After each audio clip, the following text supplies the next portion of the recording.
نبدأ أعمال الجلسة الأولى التي تحمل عنوان Under the title of the future of economy, we start the first session with, I leave you Dr. Walid Mubarak, the policy studies professor in the American University in Lebanon. Let's welcome him to the stage.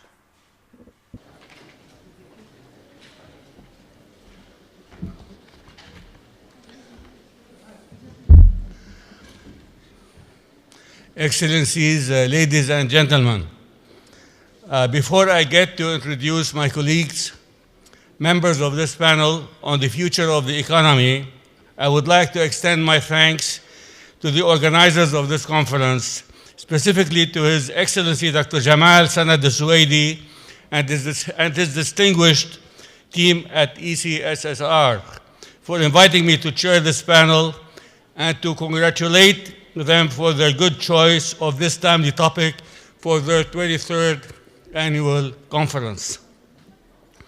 Future studies are meant to help people think about the future, cope with the upcoming challenges, and answer the big questions facing humanity. One objective of these studies is to equip decision makers and strategic planners with essential skills to make strategic long-run decisions so that they can deal with rapid and complex changes, both locally and internationally. The current overspread of future studies is an outcome of a paradigm shift, of a fourth industrial revolution marked by accelerating innovation and adoption of even more sophisticated automation technologies. Artificial intelligence, humanoid robotics, quantum computing, and similar advances will soon become the mode and not the exception.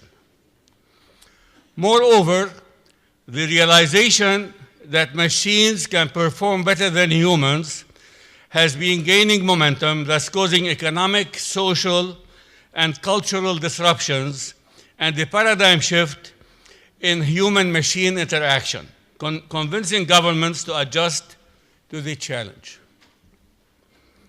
Many governments in the Gulf region are making ambitious and bold moves at an accelerating speed to shift the model of their countries from resource to knowledge-driven economies.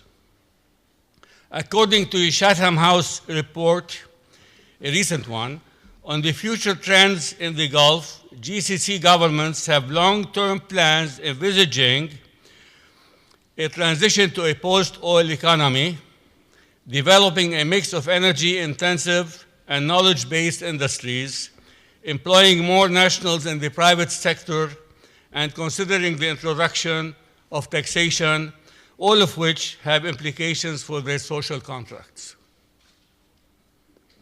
In this panel, I'm joined with three well-known specialists on this topic. Dr. Ibrahim El-Hajri will talk about the future of energy and its global demand. Dr. Lee Chen Sim will talk about regional economic blocs and the future of global economic power. And finally, Dr. Juha Käshinen will talk about innovation and the future of the creative economy.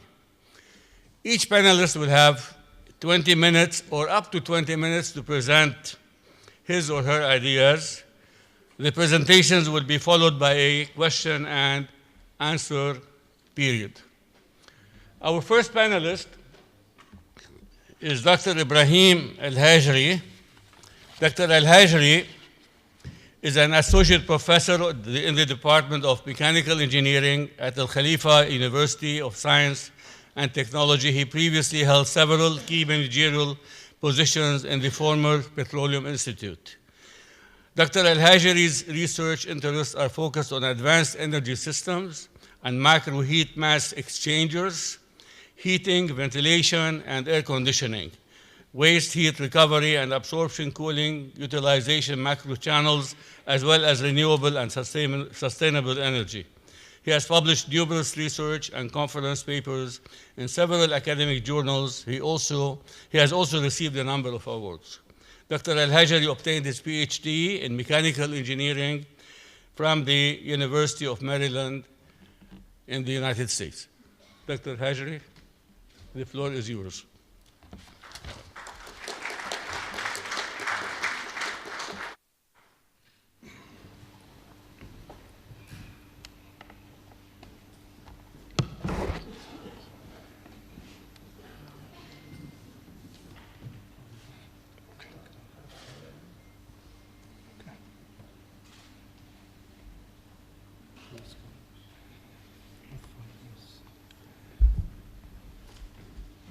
Assalamu alaikum wa rahmatullahi wa barakatuh. Peace be upon you all. Your Excellency, Dr. Jamal Sanasweedi, our honored guests, peace be upon you all. Thank you for inviting me to attend this wonderful conference and see those lovely faces today. Thank you. And I will be delivering my presentation in English if you allow me. Is about future of energy. When you talk about future energy, you cannot actually talk about it in 20 minutes. I'll try to make it shorter, inshallah, because I know we're tight on time. We'll just touch on the surface. We're not going to go deep, so that we can get some questions during the discussions, and then, inshallah, we'll be able to address them during the discussion session. So, today's agenda, or things that we'll talk about, basically, we'll introduce what energy. I want you to look at the top here where it says first law of thermodynamics. Okay? This is the basic law of first law of thermodynamics, which says energy cannot be created nor destroyed. It can only be transferred from one form to another. So me being a professor at the university, I have to kind of put my teaching offer here. So this says that energy exists in nature. We cannot create it, okay? Nor can we destroy it. For example, you put fuel in your car, fuel exists in nature. We don't create it, right? And then your car, basically, that fuel is transformed to mechanical energy that moves your car. But also, your car only transfers that fuel, 30% of that fuel transferred to mechanical energy. The rest is waste, okay? So the same thing with food, okay? The same thing with any type of energy. The second law of thermodynamics, which is below the first law, it says we cannot convert, there's no system so far in the world that can convert energy 100% to 100%, okay? No system, even our human bodies. Why do we start with this? We need to know basically that none of the energies we're going to talk about today are 400%, that can transfer energy for 100%, even with solar. And we'll discuss later on, inshallah, about this subject. Energy mixes, there's a lot of energy mixes and resources. They exist all over the world. Everybody has a share of them. What are the factors that are going to affect the energy mixes in regions and in countries and nations? Demands, what are going to make the demands grow and what not. The importance of energy in our lives, and then also we'll talk about the local demands or growth in some local areas. The study has been done between the year of 2015-17 to 2040. So you're not considered a mechanical engineer if you don't put such a wheel, okay, in your presentation. So basically putting energy here at the bottom is the basis of economical growth. And I think Dr. Walid has just touched upon the fourth industrial revolution. And to build an industry, you will need energy.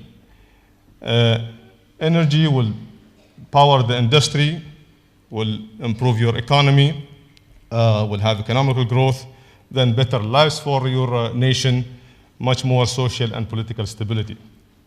Okay. So what will affect energy? Basically, population growth that will make energy demands grow, and the fourth industrial revolution that is coming soon, okay, which is intensive in terms of energy demands. What's going to make it basically to compensate for this growth or bring it a little bit down is us putting standards and policies and also efficiencies. Okay, the fourth industrial revolution is all about productivity and efficiency by combining different systems together. So let's first see the population growth and where is that going to happen, because that will determine basically where the energy growth is going to be. So we see here in these different charts, in the first chart there in your left-hand side, you'll see the growth will be mainly in China, India, Africa, and also others includes the Middle East. Okay?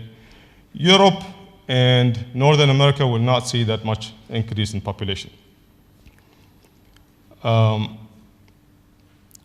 here in the middle chart, you would see the real GDP growth by factor. Okay, the fourth industrial revolution, which is coming soon, is basically will increase productivity. At every revolution, there was an increase in productivity, and that allowed for an increase in GDP. Okay, so this is the first factor that will allow for the energy demand to grow up, is population. The second is the fourth industrial revolution, which is, I'm not going to touch upon here. I think maybe my colleagues will touch upon it later on in their talks. But let's see why is it called the fourth industrial revolution. The first revolution happened when the steam engine was invented.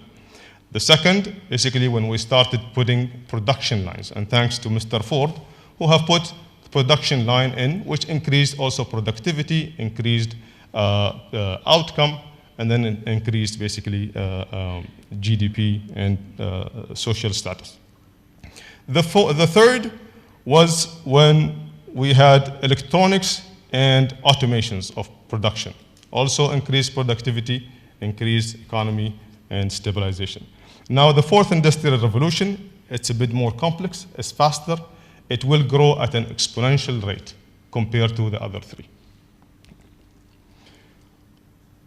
Dr. Walid mentioned some of these technologies which are energy intensive. We're talking about artificial intelligence, using robotics. Robotics today, they do the same task repeatedly. In the future, due to artificial intelligence, robotics are going to be doing more complex tasks and at higher productivity. And they will learn from their mistakes and they will incorporate those in their brains. You have Internet of Things. Everything will have sensors and measures, and data will be collected. Battery technologies will improve with advanced materials. 3D printing is coming. Even it's going to be printing human flesh and human parts and things like that.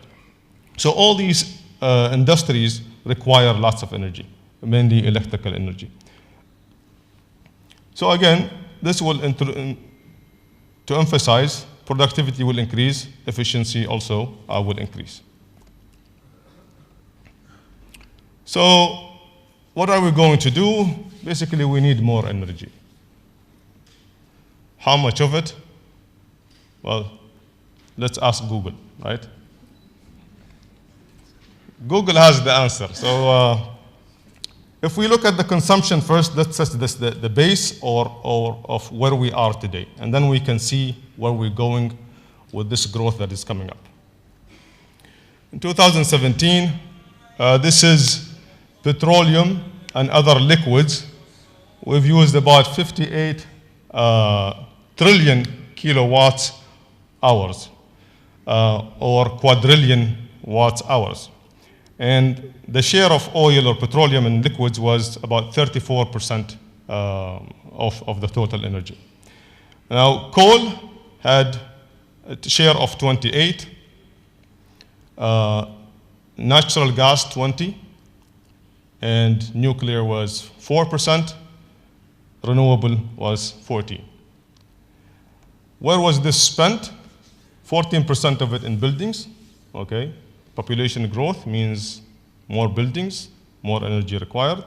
Transport, We have electrical cars are coming soon, so we need electricity to convert. We need to convert this energy into electricity to power those cars. And then industrial was more than half, okay? So the industry is basically where a lot of energy goes into. So let's see where these resources, and this is just a map to highlight first the hydrocarbons, the main two hydrocarbons, which is oil and gas. And you can see it's scattered, it's split. Some countries have more than others, and this is very important, okay, to keep in mind. Because what mix are we going to use depends on what resources we locally have or regionally have, and how we can utilize those at lower prices.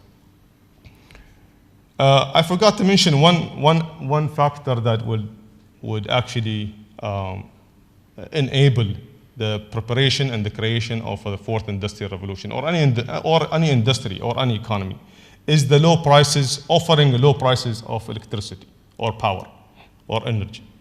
If you're able to do that, you can attract industries, you can basically keep them within. Higher prices means industries can go somewhere else. They can find these leverage resources or intensives to build their industries at. So let's look at coal. Mainly you have the big players who have coal. You have Russia or Eurasia, and you have China, Northern America, a little bit of Middle East, and some in South and Central America. Oil, we see the leading here is Middle East. You have South and Central America, Northern America, and then Europe, Africa, and the Asian Pacific. Gas, the same thing, Middle East, almost the same trend with oil.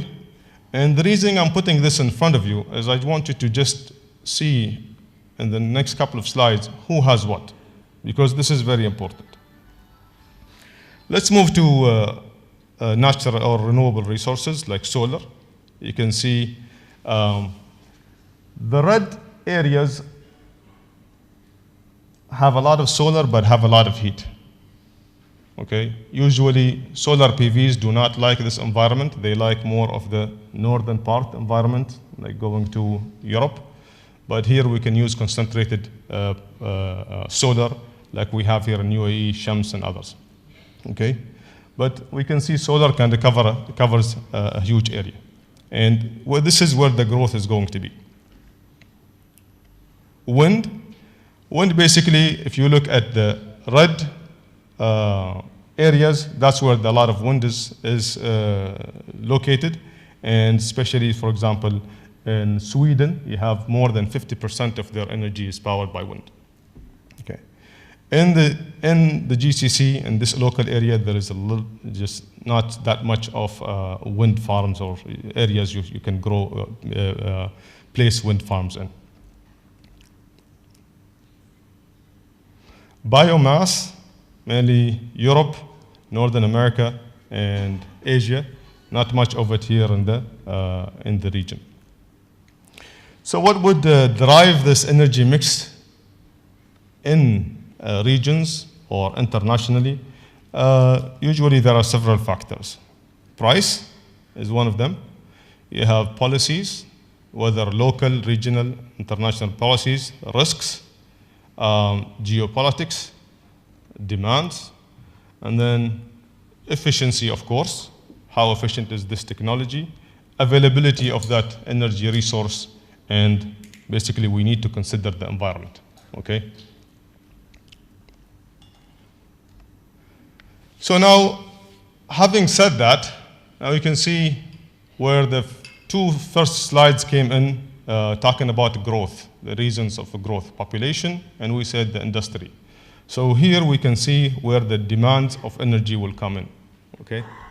Between 2016 and 2040, we see mainly the demand will be in India, China, Africa, Middle East, little in basically in Northern America and Europe.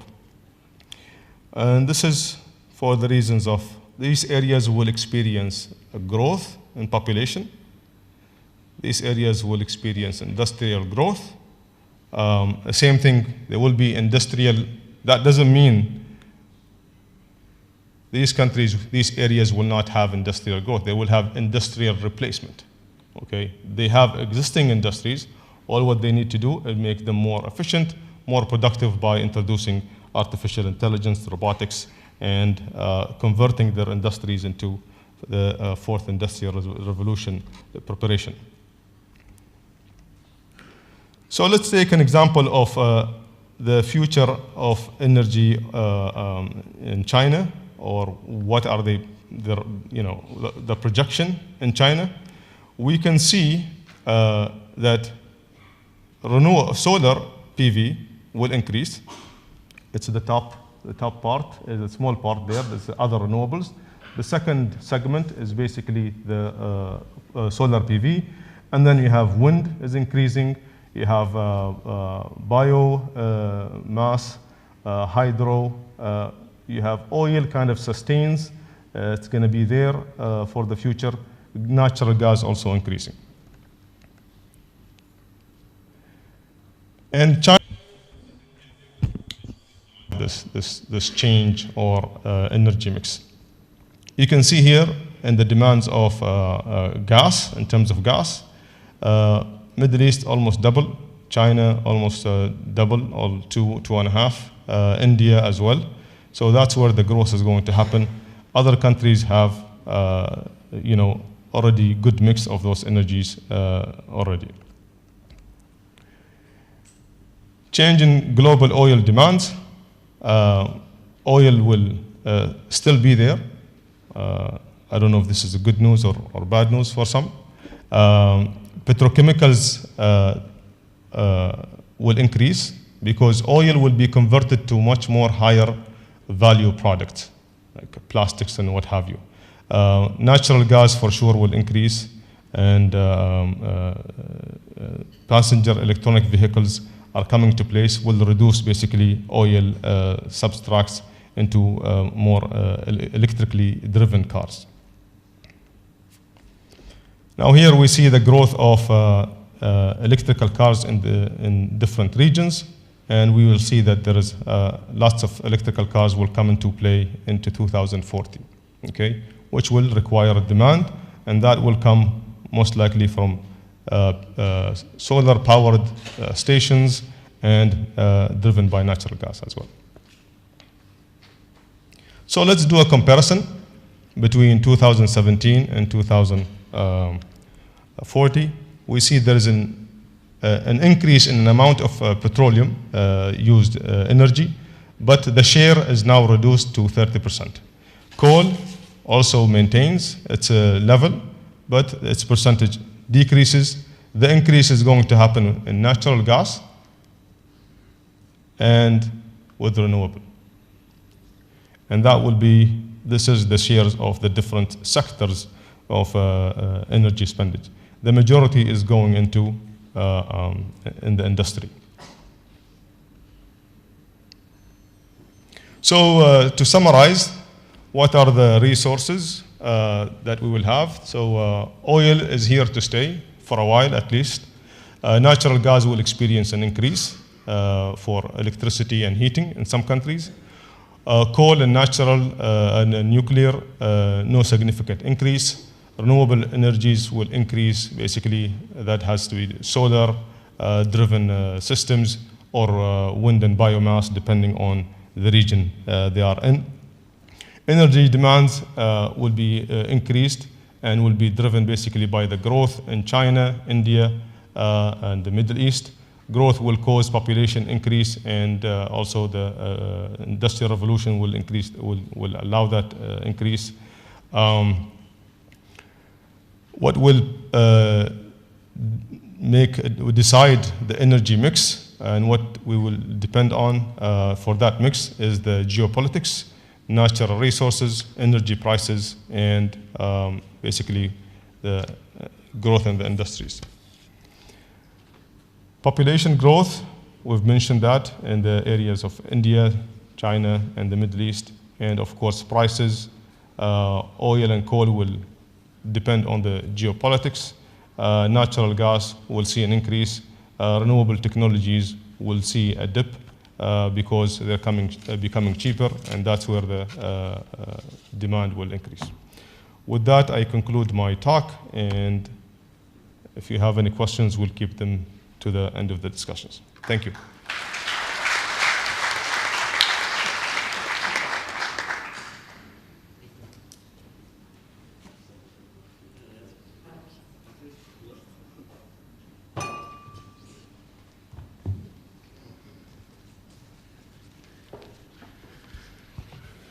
Thank you for finishing before time.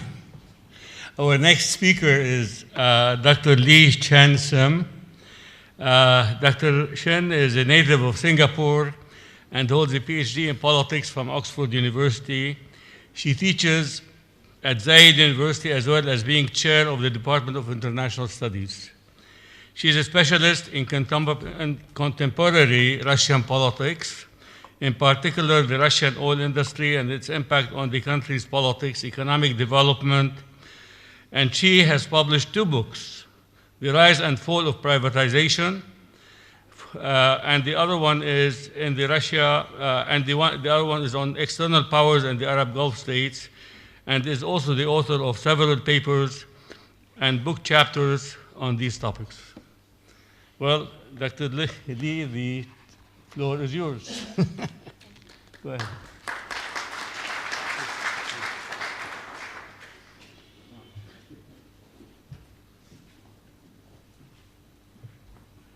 Sorry. This one? Or the second one? This one? Sorry. Thank you so much.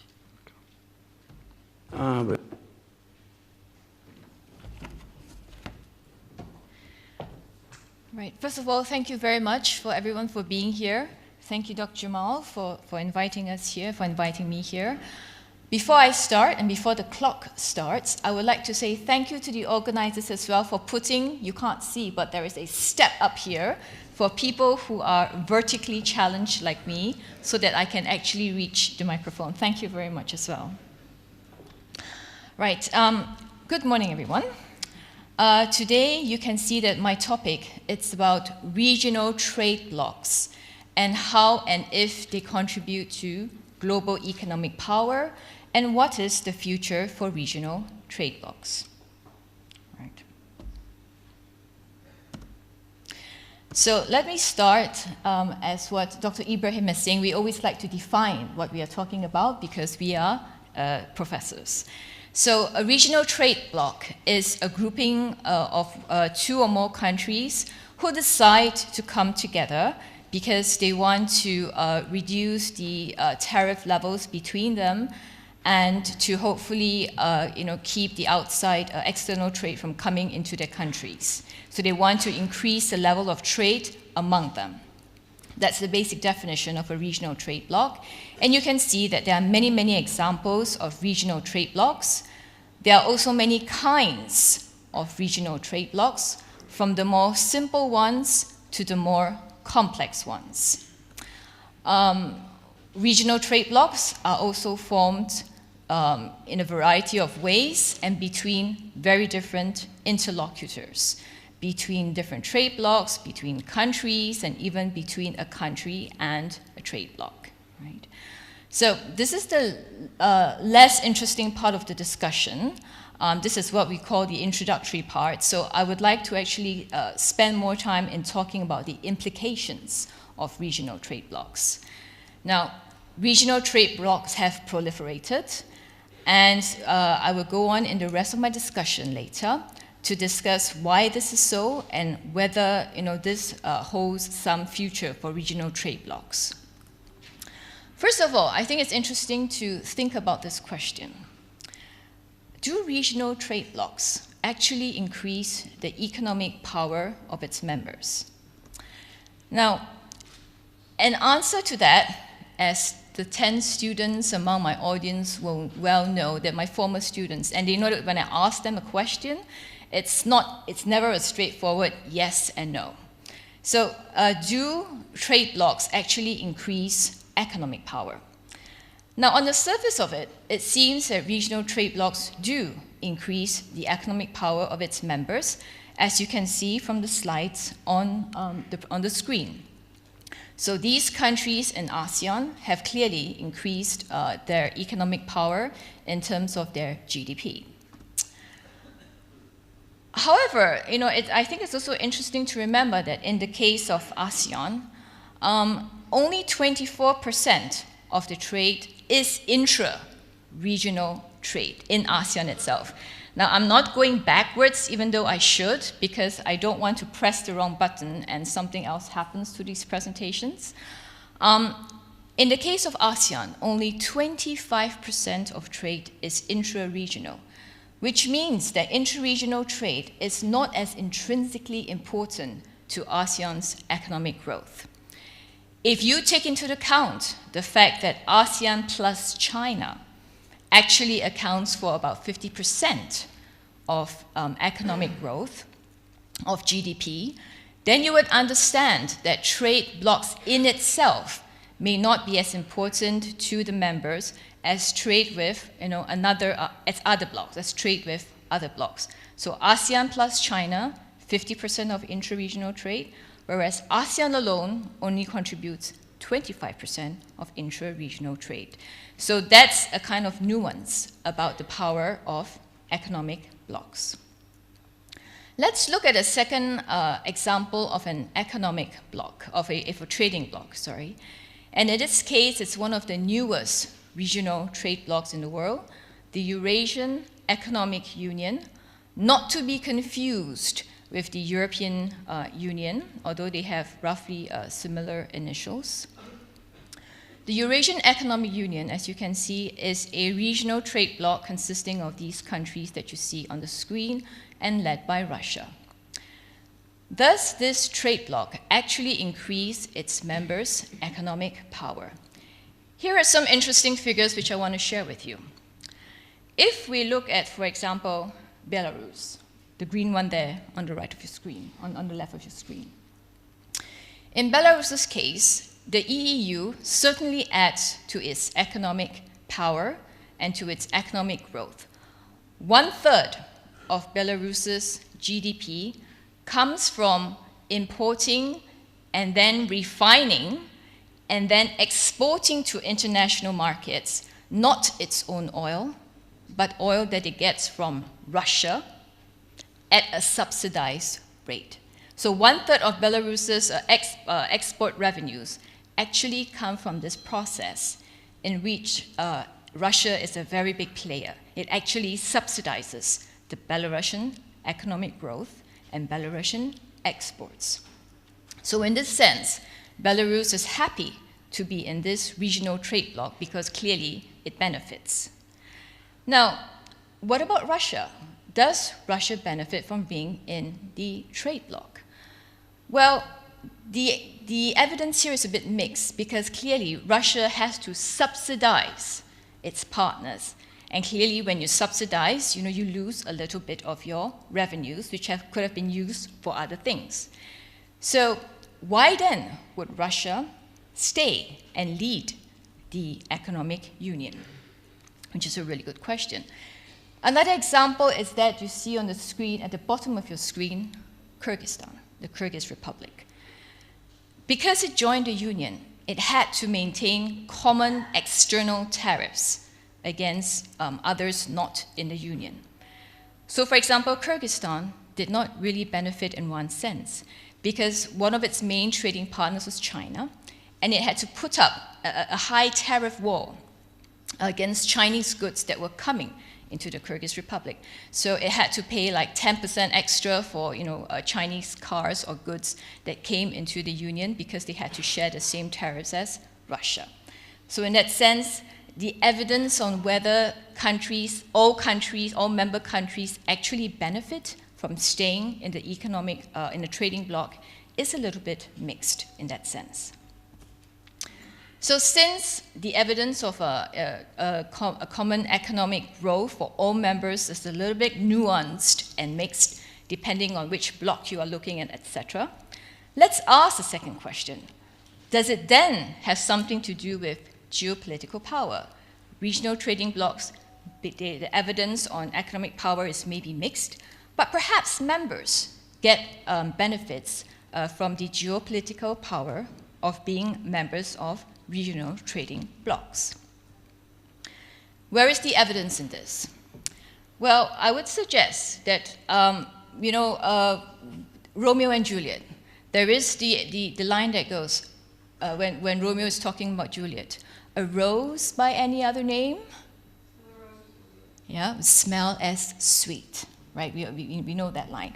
Well, here in this case, I would suggest that when we're talking about regional trade blocks, a regional trade blocks is geopolitical power by any other name would smell as sweet, right? And this is how I try to, persuade my students to think about the fact that regional trade blocks are actually a form of geopolitical power. If a big country, if China, a leader of the world, if it has its own backyard in Asia, if the US, another big and powerful country, has its own backyard in Latin and South America, so by extension, it could be that Russia, again, another big and powerful country, may feel like it also needs its own geopolitical backyard to compete with the rest. This could be one reason why Russia, for instance, may stay or may want to create regional trading blocks that maybe cost it a bit in terms of money, in terms of revenues.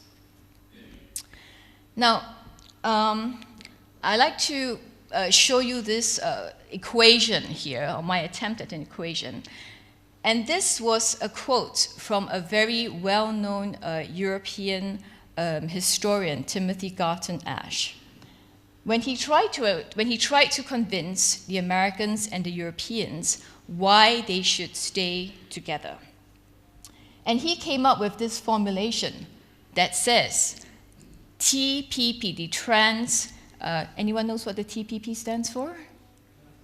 Exactly, okay, the TPP, the one that's in Asia, okay, plus the TTIP, which is the ones Europe plus America, equals, the two trade blocks together equals EBC and EBR. Anyone wants to make a guess? Okay. So what he's saying is that we want to combine the two mega trading blocks because we want to exclude China, anybody but China, and anybody but Russia. Okay, this was basically his quote, that the purpose of us joining these two big mega trading blocks is to exclude China and to exclude Russia. So in that way, it kind of contributes to the idea that trade blocks are a form of geopolitical competition and geopolitical power plays. Right? Now, do regional trade blocks help or hinder world trade? It's an interesting question which has bedeviled economists and political scientists because regional trade blocks can also divert trade from third parties. And once you have blocks, you kind of split up the world into competing regions, and it might actually poison international relations. On the other hand, there are also people who see regional trade blocks as actually the building blocks of a global economic system, right? So the two views are kind of like a glass half full and the glass half empty kind of perspective. Now, why would regional trade blocks be seen as building blocks of a global economic system? And here I try to explain that regional trade blocks are kind of like a halfway house towards full global trade. They prevent or they try to minimize members from building tariff barriers amongst themselves. So while the optimists among us would like to see a world trade, a global, free, liberal world trade, regional trading blocs are kind of seen as like a second best solution. And let me give you an example of this. There are some in America, who would like to take America out of NAFTA. And the reason why this is actually quite difficult to do is because of this chart. Now, let's look at the yellow and the orange arrows, okay, which move in two directions, and let me try to explain this. America has a trade deficit with Canada. Okay, that much we know.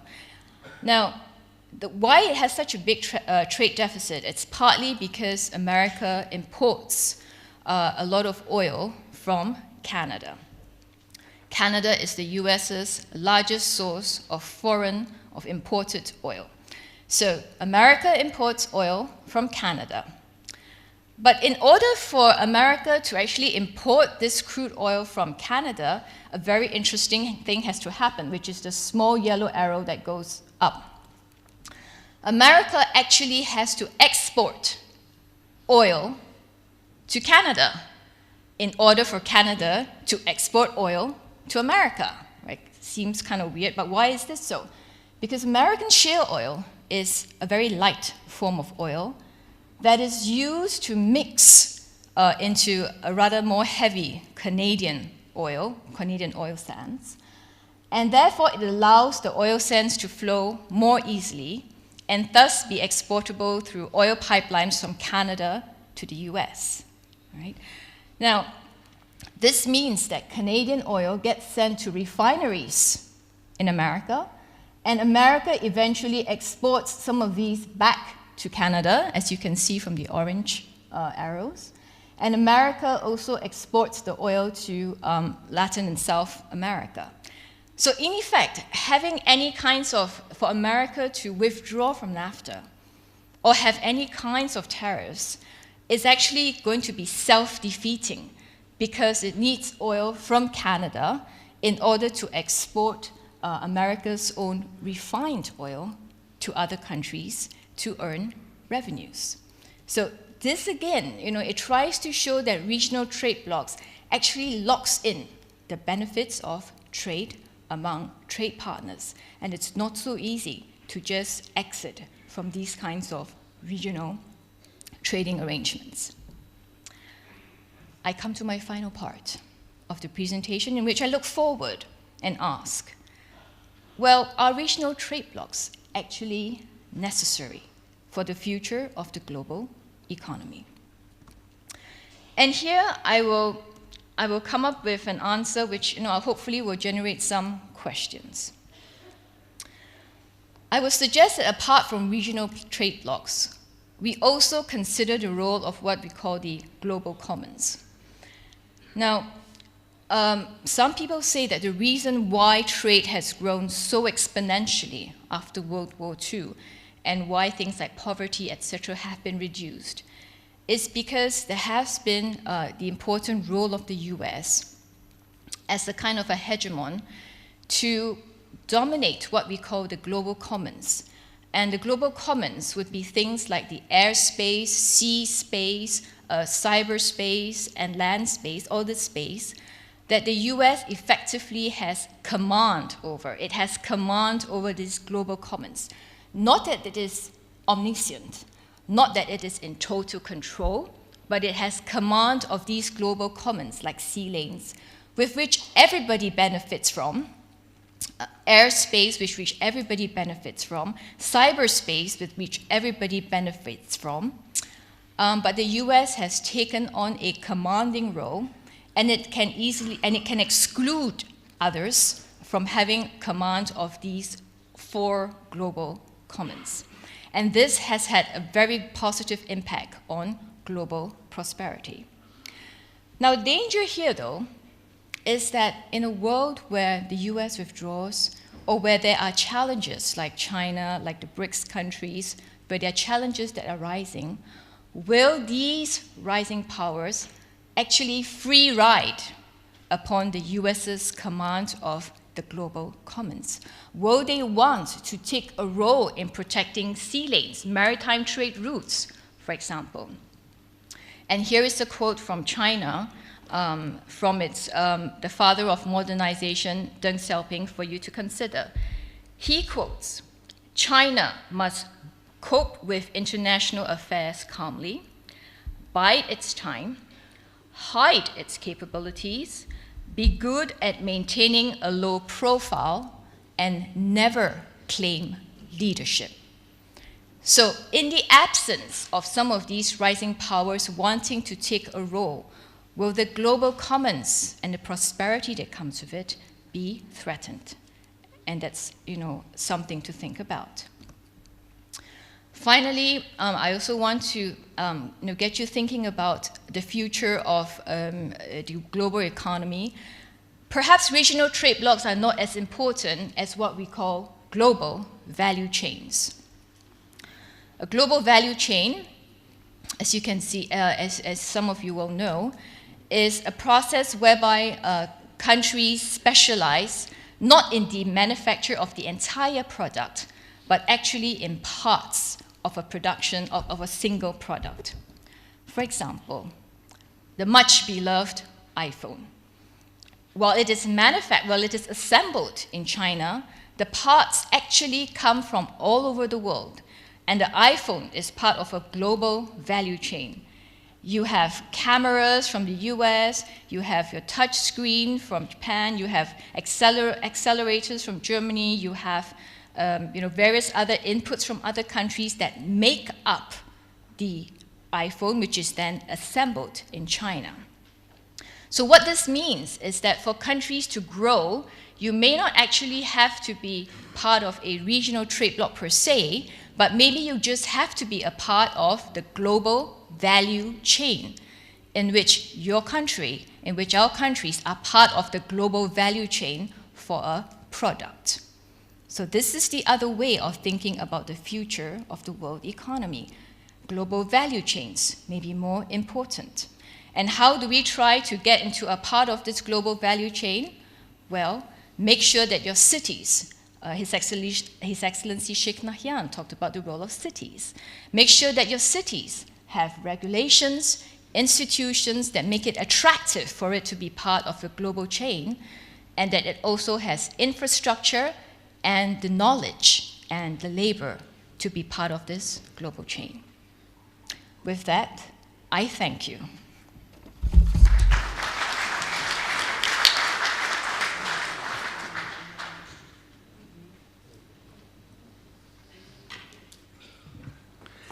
Thank you, Dr.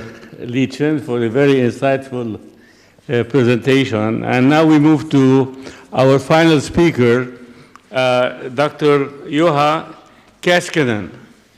Dr. Käskinen graduated from the Department of Sociology at the University of Turku in 1993, and his doctoral thesis in environmental sociology was accepted in 1998 by the same department and university. Dr. Käskinen's main interests have been future studies, regional foresight and development, environmental issues, and sustainable development and expertise. Dr. Käskinen has conducted and participated in numerous futures projects over the past 18 years, and he is still actually active in doing research. Dr. Käskinen, please. Thank you. Yeah. I should change the picture. It's just too old, so as you can see, I'm a little bit older now. Distinguished Director of Eminence Center for Studies and Research, distinguished speakers, honorable guests, ladies and gentlemen. Today I will share a couple of ideas on innovation and the future of circular economy with you. And I will, luckily my previous colleagues in a way gave us a picture on the global situation. So I now go in a really small country in Northern Europe that try to innovate, figure out how we can deal with circular economy.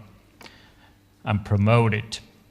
So I will deal with some short definition of circular economy. I will tell you about the Finnish roadmap to circular economy 2016-2025, a process taking care of the Finnish Innovation Fund called Sitra.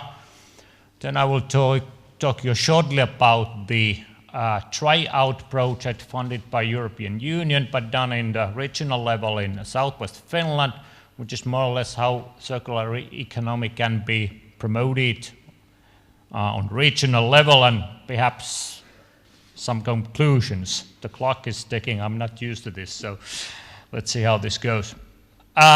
There is some, for example, in this case, 2 circular economy definitions. I won't read them through. You have the presentation and so on. But what I want you to remember is it's about getting rid of waste, more or less, emission and energy leakage, by slowing, closing, and narrowing material and energy loops. And we can achieve this by design, maintenance, repair, reuse, remanufacturing, refurbishing, and recycling. Why this? Well, we all heard about the global megatrends, the global challenges that we are heading for, and we have to address them in one way or another. Personally, I think that circular economy could be part of the answer to the global challenges, because of need of more resources, because of the population growth. We have to be, as distinguished speaker who spoke about energy, by the way, thank you, Wade, it was really good. So anyway, showed us that okay, we have to be more effective. One of the big things is the scarcity of especially the non-renewable resources that we need, especially in, for example, in areas like ICT technology and so on. So there is a growing social and economic demand for circular economy. This is one way to see it, how you can see the system, how it should, in a way, taking into account. You have the biological materials, technical materials, for example, mining, farming, coming from farming, and natural resources, and so on. So me as some sort of futurist, so I think a lot of these systems, so also the circular economy can be seen as a system. One of the things that Finland wanted to do is the way to develop a roadmap. And the job was given more or less to Sitra, in collaboration with the Ministry of Environment, Minister of Agriculture and Forestry, Minister of Economic Affairs and Employment, Business Life, and other important stakeholders. And it's important to notice that there's a lot of stakeholders involved in this. So they made this roadmap in different phases. There was a background report concerning the key international examples, important forces for change of Finland, an extensive stakeholder interview package, 3 round-table events, open hearing of stakeholders, a special stakeholder event, and continuous collection of information and stakeholder communication. And this was quite an open process, so almost everyone who was interested in it could, in a way, took part in the process. So, background report included international review, analyzes the forces of change. Because you know Finland is quite a small country, so if you have 63 people interviewed, it's actually quite a big number. And the stakeholders also parted the 3 roundtable discussions, and the purpose of these was to survey the views of the interviews and the organization concerning the actions required to transfer to circular economy. Then there was a working group, met 3 times in the spring 2016, hearing of a stakeholder event, web-based questionnaire. So the whole thing was carried out with several type of methodologies that should be taken into consideration when you carried out a roadmap work.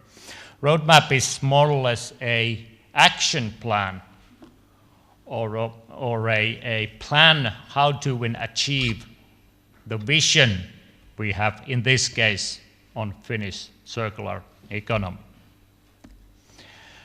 This is an example, a short story of the Finnish circular economy.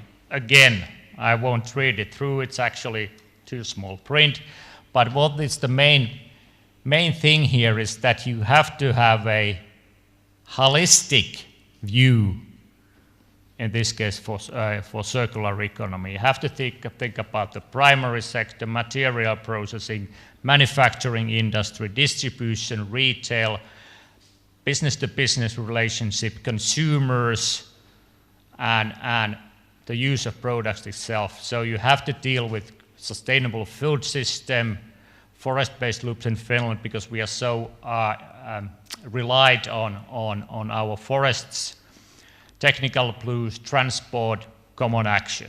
So it's not an easy task, but with this holistic, multi-sectoral approach, you can actually get into real practical suggestions that we could do in the next few years in order to achieve more circular economy. So there are some examples on the actions that could be taken, and most of them are already under construction. For example, a low-carbon smart transport system experimentation is going on in Helsinki metropolitan area. Forest industry, which is, as I said, important for us, can turn into biomass industry.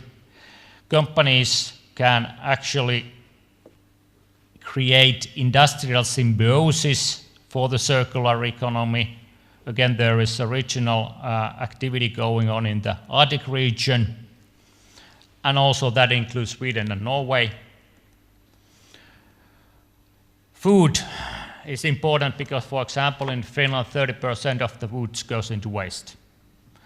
So it's actually a big problem. So we have to think about more sustainable food systems. For example, kitchens in public institutions, schools and hospitals can use locally produced foods that promote nutrient recycling, and so on. Valuable and rare materials can be recovered for reuse. This is, for example, happening in city of Turku, where all the fibers, like cotton fibers and so on, waste clothes, are collected and put back in the process. Another example for this is what can be done in a regional level. So there is a project funded by European Union, strategic funds. So experiments on circular economy in the clean tech with cities and business networks, highlighting functional business models. So what we want to help is to create an innovation platform or platforms that can experiment new solutions for circular economy. And this is a process that is ongoing. The report will be finalized in September this year, but I wanted to use this as an example because I'm personally involved in this. So innovation platforms, futures process in order to create experiments on circular economy and clean tech, especially in cities, because the cities, as the Honorable His Excellency, the Minister of Tolerance, in a way said to us, that the cities are the places of action and activity. So here is the project partners. And this is the futures process we have carried out together with our partners in this project. So we started, as Citra does, with horizon scanning, had a desktop work questionnaire with checkout with megatrends affecting circular economy trends, weak signals, and wildcards, what is happening in the industry, in customers' market, what are the possible obstacles, and actually had a workshop on that. But then we have the 3 futures workshops in which we invited people from different stakeholder groups, I mean citizens, industries, educational institutions, research institutions, and local and governmental authorities.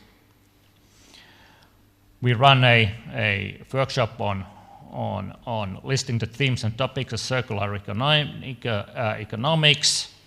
and so on. Second workshop in which we created primarily scenarios, made the scenarios, carried out futures workshop on the roundtable way and with the roadmap, and then the reporting and dissemination phase is just starting. Some of the process itself, because this shows you some example how the futures methodologies can be used. So we used in the first workshop this quite common future studies mapping device, PESTEC approach, in which we check out the themes and topics on political, economic, social, technology, and environmental and cultural way or categories. And for this we use this freeware tool called Padlet in order to collect the ideas in 7 groups. And in the second workshop we carried out choosing a futures table, which is an easy way to map out the scenarios. So choosing 46 variables, choosing 4 to 5 future values for each variable, and we wanted to define the desirable, plausible, and avoidable future image by choosing different values for the variables, and then we wrote together a short scenario narrative on the scenario. This is just you want to understand this is teasing you because the table is in Finnish mostly. But to understand it, the way how we do it, you can see that there's a yellow path, future path, a red future path, and a green future path.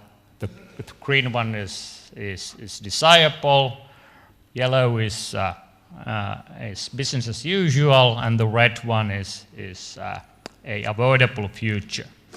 So this is just an easy way in a workshop to map out the possible scenario paths. And we use the scenarios to create again a roadmap. So we created a vision statement together with people, the stakeholders, for the different scenarios in which the groups defined the driving forces, market factors of a circular economy, policy and public administration changes, technological and social innovations, issues of consumption and role of citizens. We need to achieve the vision. And this is basically a roadmap, what it looks like. In our case, it looks like this. And again, don't mind it, this is in Finnish, but this is just to show you how we combined the work, 2 groups roadmaps into one. It states what we have to do in order to achieve circular economy in next 1 to 2 years, 2 or 5 years, and next 5 to 10 years. So this gives some advice for the stakeholders where they should start from if they want to achieve circular economy, what should be done at the first phase, what we have to think about in the coming years, in order to get where the vision in a way directs us. And there is another example on the probable future. So, yep, I can see it from there, by the way. Thank you. So, if we compare the business as usual roadmap, some basic features that you saw in Finnish, but of course, no rapid changes would happen. Pressure to move towards circular economy increases as part of more general movement, towards sustainable development. In the markets and economy, new possibilities for circular economy businesses and products are opening, but the circular economy will not be a mainstream of economy. Some changes on policy level are made, but the emphasis is on recommendations. Incremental innovations are carried out instead of radical. This is some basic feature of this roadmap. And consumption, circular economy-based consumption will grow slowly. Consumers are divided into circular economy consumers and cheap, easily and fast consumers.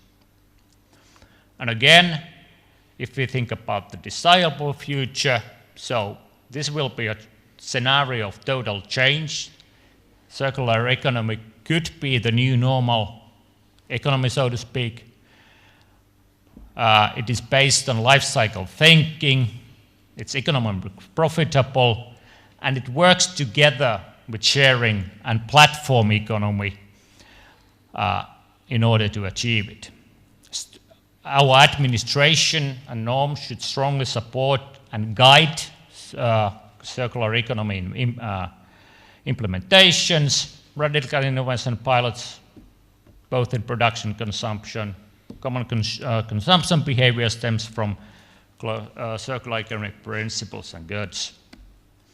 So, if we think about the CITRA roadmap and Triad desirable roadmap together, so we can see that Triad deals with more general issues than CITRA.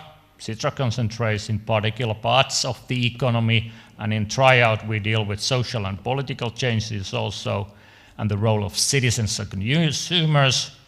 Of course, the time frame effects on goal setting. In CITRA, the time frame is 2025, in Triad is 2030. So, of course, we expect radical changes to happen in the long run.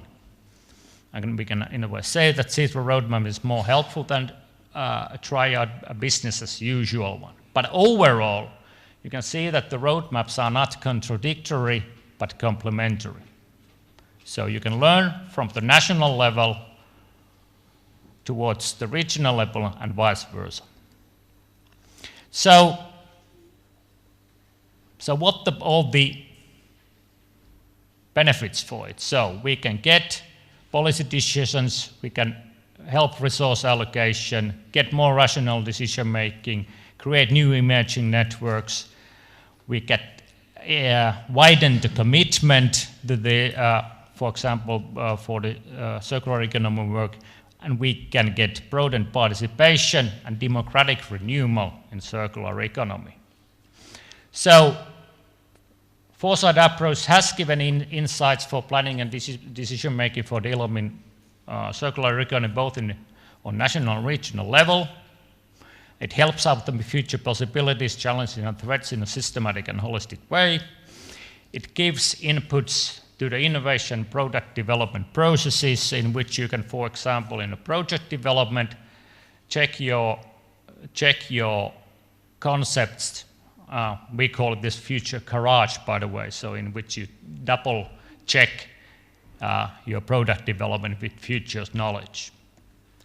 So, and the main thing that we have to do is probably cities, because increasing urbanizations, cities are the, as I said earlier, urbanizations, cities are the places of human activities.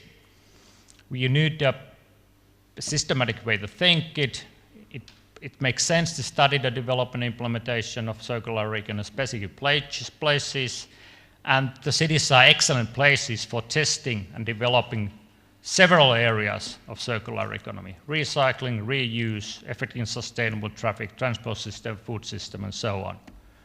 I've almost made it in 20 minutes. Thank you very much. By the way, this is me 2050. Jumping there. Thank you.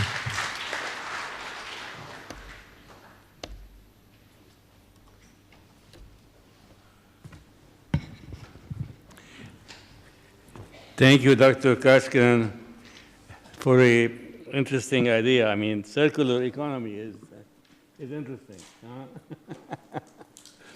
Well, now we have plenty of time for your questions. But please, before you ask your question, mention your name, the institution that you belong to, and the person that you would like to address your question to. If you have comments, please make these comments short. Thank you very much. We may start.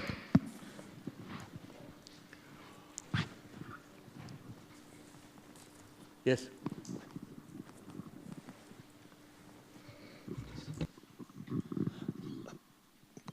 Good afternoon. My name is James Morse. I'm the president of Rabdan Academy based here in Abu Dhabi. I'd like to thank you and all the panelists for some fascinating briefs on the areas requested. I was particularly interested because all of my life I've been waiting for nuclear fusion to solve the world's energy problems and thereby change all the economic backgrounds and what we do. I noted that you didn't put any emphasis on the future of nuclear fusion, and yet in the last few days I've been reading that supercooled magnets and the like are actually moving us into a world where this might be possible with speculation by 2030 and effectively unlimited cheap electricity. I was just wondering if you could comment on whether you think that is just media speculation, or indeed is there a future out there where nuclear fusion removes all of those other sources of energies and fundamentally changes in a very shocking way the whole world economy? Thank you very much. Interesting question. Well, along with nuclear fusion, there are a lot of also technologies that are people working on to basically revolutionize the energy industry. Until those come along, it's not quite clear who would invest so far within the period of the study that I have done. One thing I mentioned, I forgot to mention in my presentation, that these studies are projections based on what basically sort of exists today and what is in the near future that is an application or an energy industry that can be implemented and used. There could be tomorrow an invention that will revolutionize the whole energy industry, and it would just collapse, right? So those may come along the way again, but I think some of these energies are not going to be replaced totally because of the localization, as I mentioned, cost, risks. Not everybody can, today, due to risks and also geopolitical reasons, can build nuclear power facilities, right? So those will be some sort of limited at the beginning. Unless those technologies can be implemented all over the place, then that will make sense. But regionally, the mix will depend on what that region resources are and on how cheap those prices and the risks that come along with it.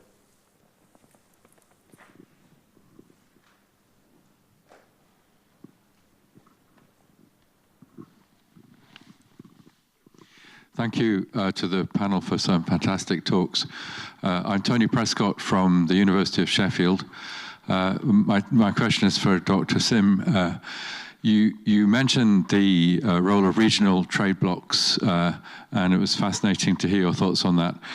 We've also heard about the rise of cities and city regions, and I wonder if you could say something about the implication for nation states as cities become more influential and as regions become the dominant force in the world economy. What is the role for single nations? Tony, thank you for your question. That's a really interesting question.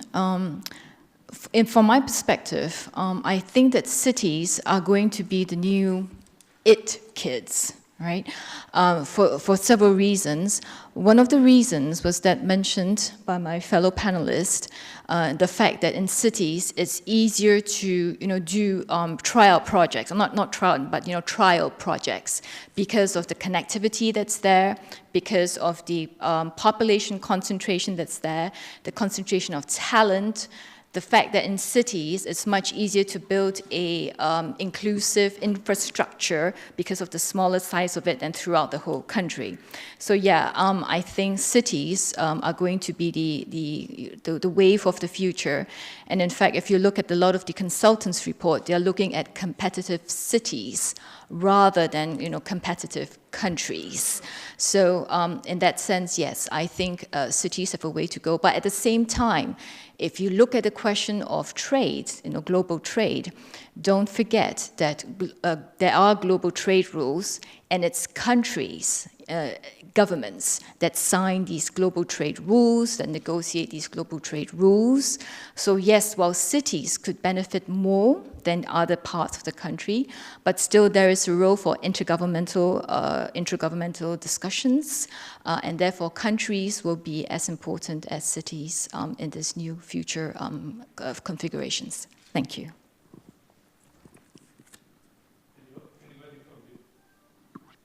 Anybody from the back? Yes, go ahead. Over there? Yeah.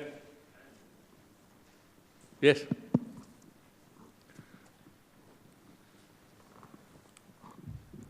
Thank you. My name is Ahmed Al-Faik from Department of Economic Development.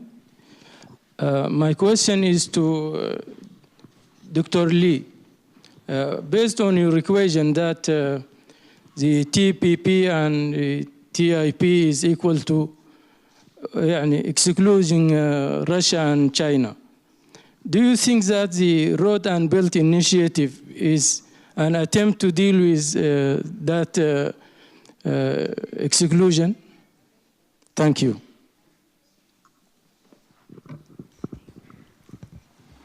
Okay, thank you for your question. Yes, did you say the Belt and Road? Yeah, okay. The Belt and Road has always been portrayed as not a geopolitical force, right? All the Chinese discussions about the Belt and Road keep the geopolitical implications of the Belt and Road off the table.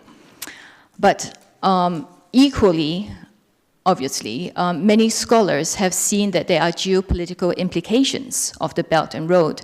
And indeed, China, for example, is now trying to push what they call the Regional Cooperation Pact between China and ASEAN and the remaining members of the TTIP without the US to actually come together in a huge trade bloc. So it's the Chinese who are trying to press the remnants of the TTIP to sign the agreement instead of the TPP. So yes, it is a kind of a competition, the Belt and Road and as well as the TPP. But at the same time, the Belt and Road also competes against other regional trade blocs, such as the Eurasian Economic Union. So in general, trade blocs do have an economic rationale, but they also do have a political rationale, as you've suggested. Thank you.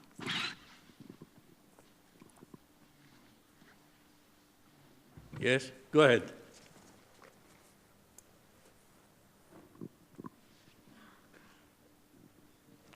By the way, you may ask your questions in Arabic, okay? So should be no problem. شكرا جزيلا للمناقشات. Thank you very much for the wonderful ideas that you have proposed in this session. My name is Maher Sibai. I am a consultant to a private company in Abu Dhabi. My question to Dr. Lee Chan.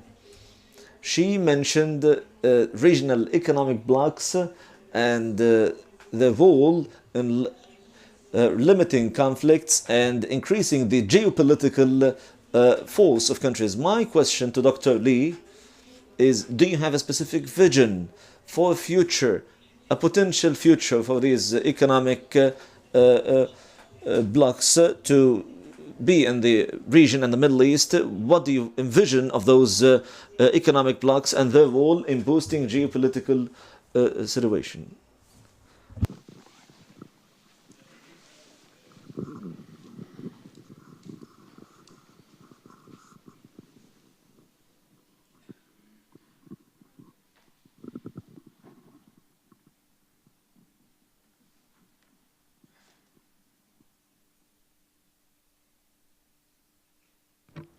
Yes, thank you. Sorry, I was too late to put on my translation earphones.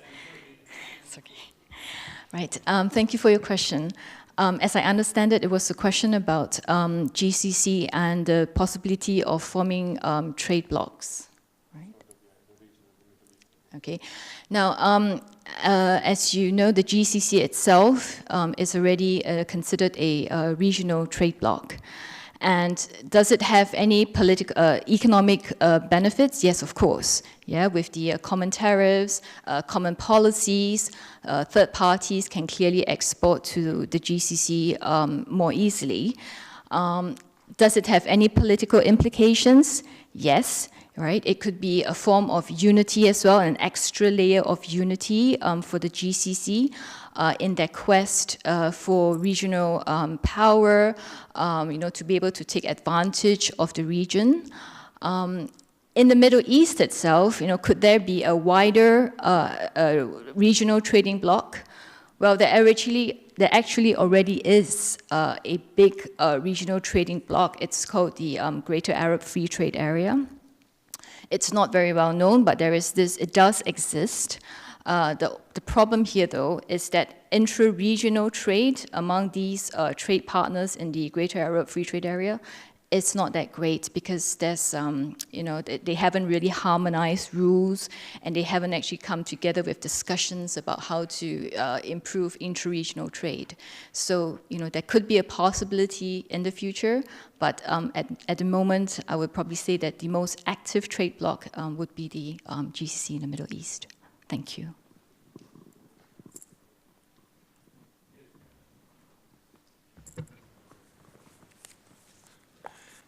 Go ahead.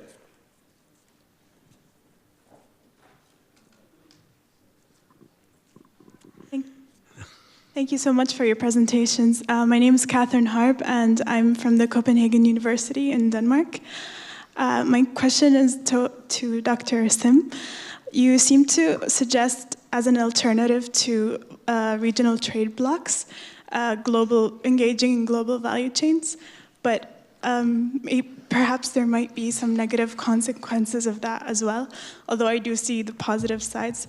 But maybe low-income countries will be trapped into producing certain types of products, and that will, reinforce the hegemony that we already kind of talked about as a negative consequences of the RTBs. So what kind of actions can we undertake to ensure that this doesn't occur? Thank you. It's true that global value chains have their own drawbacks.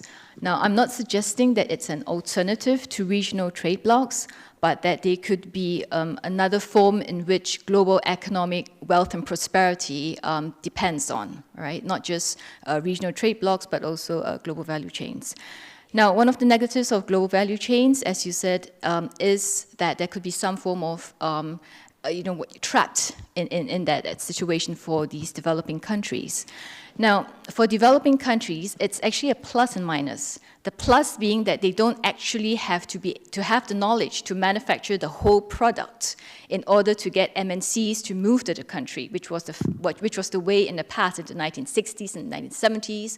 MNCs would only move to developing countries that knew how to do the whole process. So it's a plus for developing countries that now they only have to be a part of the entire value chain in order to benefit. The negative is that they could get stuck in that specialization to make a touch screen or whatever it is. But then the way to escape it, is obviously to move up the value chain, all right? To not just produce one part, but maybe produce two parts, and then to also go into, say, the design of it, so you can actually move up the value chain. And in order to do that, obviously, cities, the role of cities is really important. The role of government policies to foster entrepreneurship is really important, so that there's creativity to free human talent to actually move up this value chain. Thank you.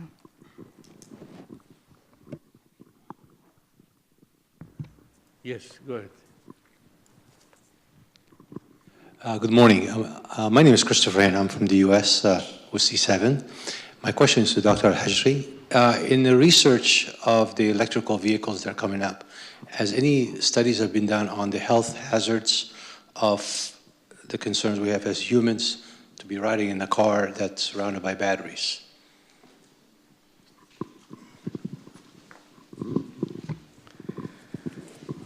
Well, good question again.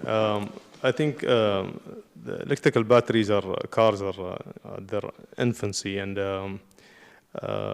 there are a lot of research is happening currently on replacing the hazardous materials in the batteries. This is engined by new materials, like two-dimensional materials, like graphene, superpower, for example, superconductive materials that will enable to reduce the hazards of the batteries and to reduce its cost as well and increase its efficiency. So this is happening at the laboratory level nowadays. We have a research group in Khalifa University that are actually working on high capacity batteries and supercapacitors that use 2D materials with less hazardous than the lithium batteries that we see in today. So this is coming. And I'm sure the car manufacturers, of course, with the tough regulations, for example, the known car Tesla, that is originated from California with California with very strict policies and regulations. Usually they keep these in the design case where these batteries cannot leak, and in the case of an accident. I think we humans are good into solving problems. We make problems, and also then we kind of solve them as well. I think we have a future, coming out of educations, engineers and designers will be able to solve such issues. I don't see any issue with that. Thank you. Another question? Yes, go ahead, over there, yes. In the beginning, thank you very much for the invitation. Thank you very much for the invitation to this conference. Actually, it's a very important conference tackling foreseeing the future. It's a launching point towards the future. That's a very important. My name is Dr. Sarah Abu Bakr Ali, International Affairs Professor in Faisal University in Chad University, and also the head of regional and local studies in the Republic of Chad. I have two questions. My question is for Dr. Ibrahim regarding energy. As you have seen, I'm sure you followed the Indian conference about solar energy. What is your opinion in India entering the industry in solar energy in providing energy to the Arab region and North Africa and the African coast? Also, how will this participate in the sustainable development of the region? My second question is for Dr. Lee regarding, I really enjoyed all of the presentations. My question is regarding the economic blocks and its role in the international economy. What about the BRICS group? For some countries that you have mentioned in your paper, for example, Russia, China, India, and South Africa and Brazil. this economic group and its role alongside the traditional forces or powers of economy, and what is their role in accelerating the development of economy globally?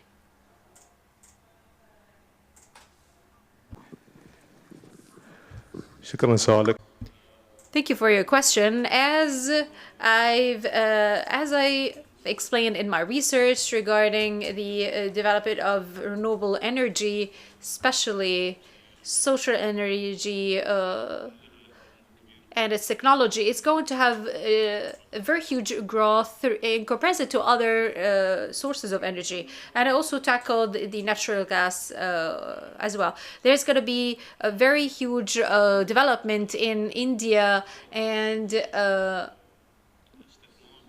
in other countries as well. There is going to be investment in the region and in Africa as well. I believe that this information is now available to everyone, and I mentioned in my presentation that solar energy and its technology, its prices are going to decrease, and that's because India is now part of the production, and also that some countries like UAE was able to conduct major mega projects as for solar energy that is going to be implemented here in Abu Dhabi and in Dubai. That is going to, because we have a lot of production, that is going to reduce the cost.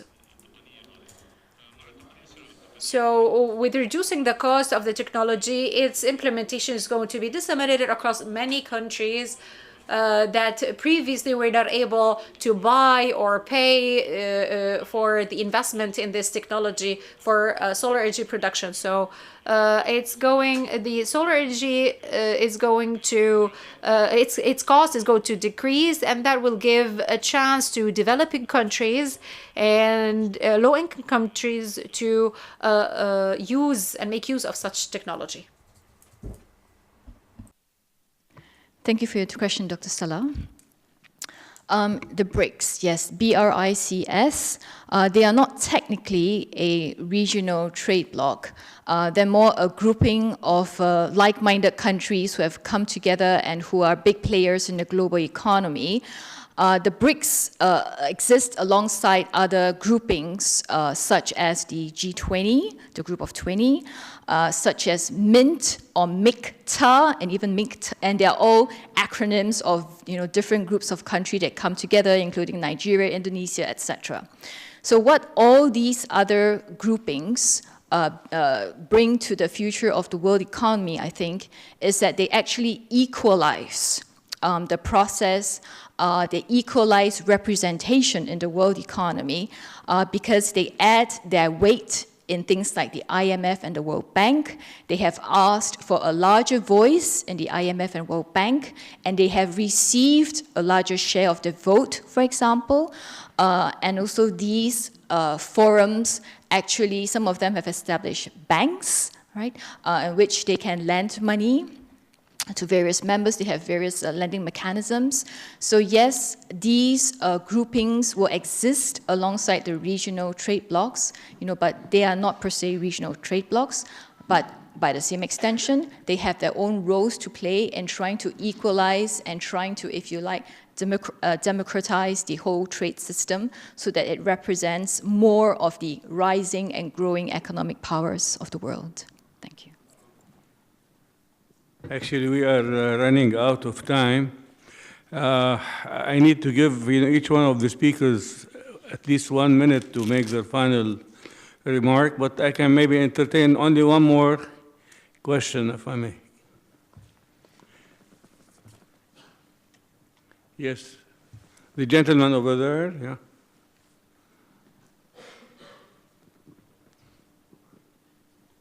Bismillah ar-Rahman ar-Rahim. In the name of Allah, Maral Abdullah Al-Blushi, ECSSR, thank you very much for this rich session. My question is for Dr. Ibrahim. Since the entire region, or probably some of provinces in the region, is going to witness development in renewable energy, especially solar energy. Where are we in the UAE from this development or growth? The second thing is that we are considered one of the hot zones. We have very high degrees, the temperature. Does that have any relation with the production of solar energy? If we look at the Moroccan Republic, they don't have this high temperature, but they have high production of solar energy. They also export it to the neighboring countries. My second question is regarding the wind energy.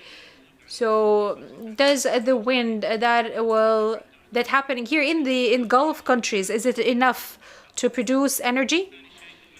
Number three, the farms, for example, if we think about wind farms, what are the locations that would work for wind energy production? Is it the coast of the oceans or seas, or probably in the desert and mountains?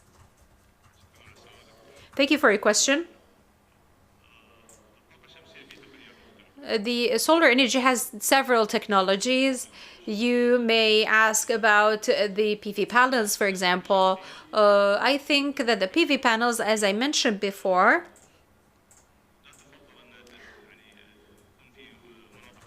it is not preferable for it to work in hot zones or hot areas. So the best way to fully utilize it is clear and dry areas, clear atmosphere. So that will optimize its quality or its usage. So we need clear atmosphere for it. But here in Abu Dhabi, we have the Sun 1 and Sun 2, and that is actually concentrated sun beams, and that transforms the liquid into water vapor, and then we use gas turbines to produce electricity. So this is another technology. Morocco has cool, clear atmosphere. Here we have in the UAE, we have dust in the atmosphere, and that of course has an effect on the sunbeams that reach the panels. So that is a problem here in the region. Regarding wind energy,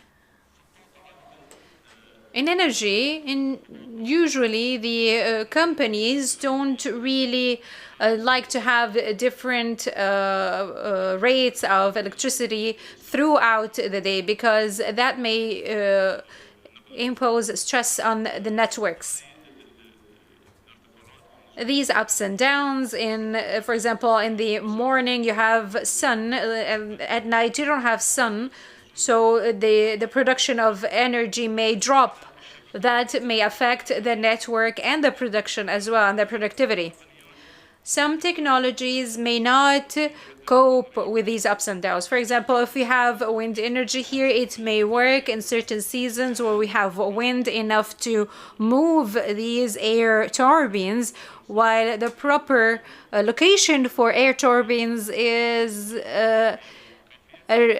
an area that has enough wind to move it continuously for long periods or probably long seasons, that may provide or fulfill the needs of the country, or at least the required energy from such energy resource. Dr. Kaskinen, would you like to make some final remarks?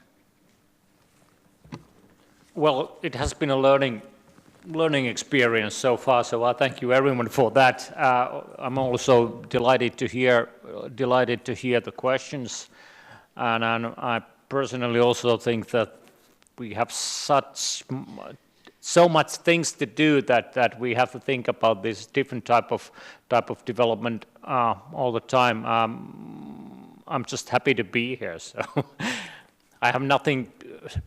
What I want to say is that on the behalf of the circular economy, I think that that is something that we really should think about as a future potential for all nations around the world. How we will do it, how we should do it, how could we do it, depends on the context.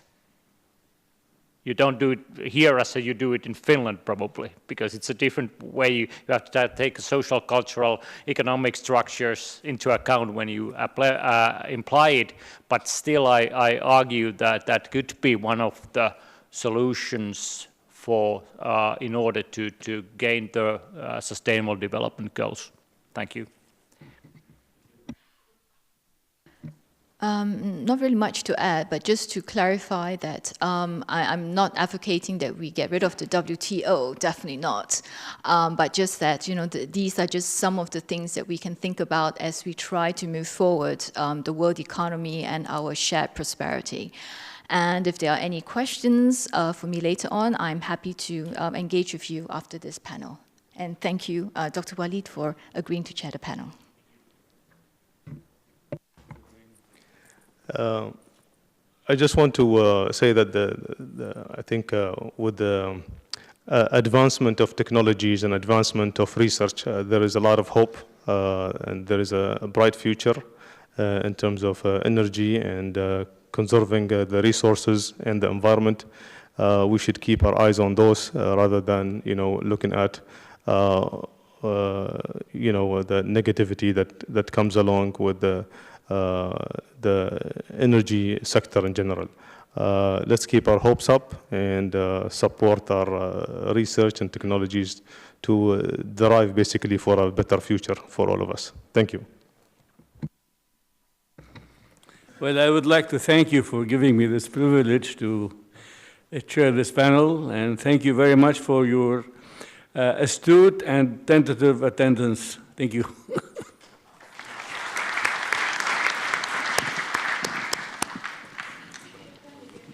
شكرا لجميع المشاركين في أعمال الجلسة. Thank you for all the participants in the first session. Now we move to a 10-minute break, then we come back with the proceedings of the second session. Thank you very much.